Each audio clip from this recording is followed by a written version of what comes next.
Chris, is that what our US clients see of Europe? Do they, what are they reading in the press every day? They're not reading a lot of positive news in terms of a lot of our sovereign debt and the crisis going on in various governments. What's the view from the States?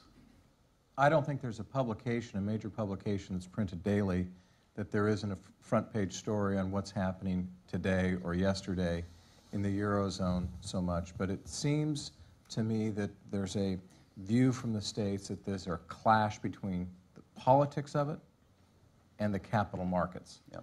And the sentiment that we're feeling now and seeing more regularly in the past 30 days is that the Spanish bond sales and the Italian bond sales have come into an acceptable range, and there's a sense that Greece has been ring-fenced, that the worst is behind the Eurozone, which is calming the markets, but it is also allowing more ambition, as I mentioned, for clarity of investment across the globe, and the United States is will be a beneficiary of that, where we have very, very fluid and liquid debt markets.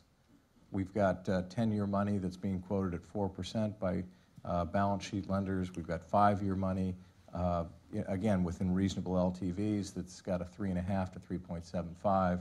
We just had a CMBS trade for $625 million on a single asset in Manhattan, and it was quoted at 3.875. So the CMBS business is back.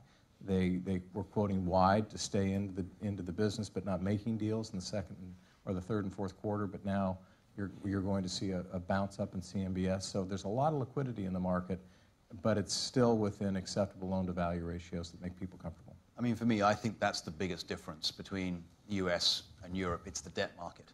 And, perhaps the availability of debt in the US, it is more liquid, but it's also coming from different sources.